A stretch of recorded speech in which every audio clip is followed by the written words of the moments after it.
વર્ષથી પાલેજમાં જૂના અને જાણીતા computer, laptop, CCTV camera service, printer repairing તેમજ નવા અને જૂના કોમ્પ્યુટર લે-વેચ કરનાર. એડમિશન ફોર્મ તેમજ તમામ સરકારી ફોર્મ ઓનલાઈન ભરી આપવામાં આવશે. ઉનાળુ વેકેશન પૂરું થતાં જ શાળાઓ ધમધમી ઉઠશે. જી હા, અત્યારના સૌથી મોટા સમાચાર ડભોઈથી.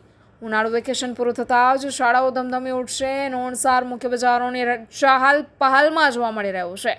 પુસ્તક બજારોમાં બાળકો તેમના માતા પિતા સાથે પાઠ્યપુસ્તકો, નોટબુકો, ડાયરા અને દફતર અને યુનિફોર્મની ખરીદી કરવા માટે ઉમટી પડ્યા છે. વાલીઓના ઘસારાને લઈને 5 પુસ્તકો તથા શૈક્ષણિક સાધન સામગ્રીની ખરીદીએ બજારોમાં એકાએક તેજી લાવી દીધી છે. ડભોઈ ઉપરાંત 119 ગામના લોકો ખરીદી અર્થે અહીં આવે છે. ડભોઈ ટાવર બજારમાં પાઠ્યપુસ્તકો તથા શિક્ષણ સાધન સામગ્રી તથા યુનિફોર્મ તૈયાર તેમજ એ ના મળે તો તે માટેનું કાપડ ખરીદવા માટે ગ્રામ્ય વિસ્તારમાંથી વાલીઓ ઉમટી પડતા ભારે ભીડ જામે છે.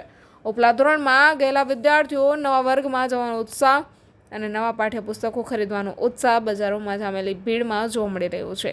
ડભોઈ તથા તાલુકા ગ્રામ્ય પંથકમાં આવેલી શાળાઓમાં યુનિફોર્મ ભિન્ન ભિન્ન હોવાથી દરેક શાળાના વિદ્યાર્થીઓ પોતપોતાની શાળાનો યુનિફોર્મ, ટાઈ, બૂટ, મોજા વગેરે ખરીદવા યુનિફોર્મ વેચતી દુકાનો પર ભીડ જોવા મળી હતી. પાઠ્યપુસ્તકો તથા શૈક્ષણિક સાધન સામગ્રી ખરીદવાની પણ ભીડ વધુ પ્રમાણમાં જોવા મળી રહી છે.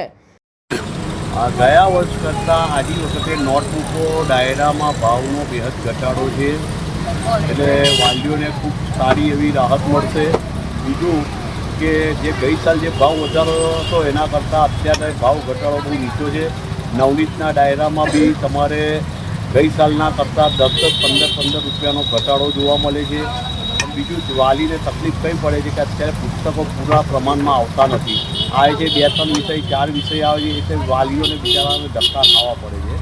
કોઈ અંગત કારણોસર આવી શકતા નથી કે કદાચ સરકારની કોઈ આ ઉપરથી કોઈ તકલીફ હશે એના માટે અત્યારે તકલીફ પડી રહી છે. એટલે સરકાર બી પ્રયત્ન કરી રહી છે વહેલી તકે ચોપડા મળી શકે એ માટે. એટલે આજી વખતે સારી એવી ઘરાકી છે. ગુજરાતના અગ્રીમ અખબારોમાં આપની કોઈ પણ પ્રકારની જાહેરાત આપવા માટે સંપર્ક કરો. જાહેરાત વ્યાજબી ભાવે પ્રસિદ્ધ કરી આપવામાં આવશે.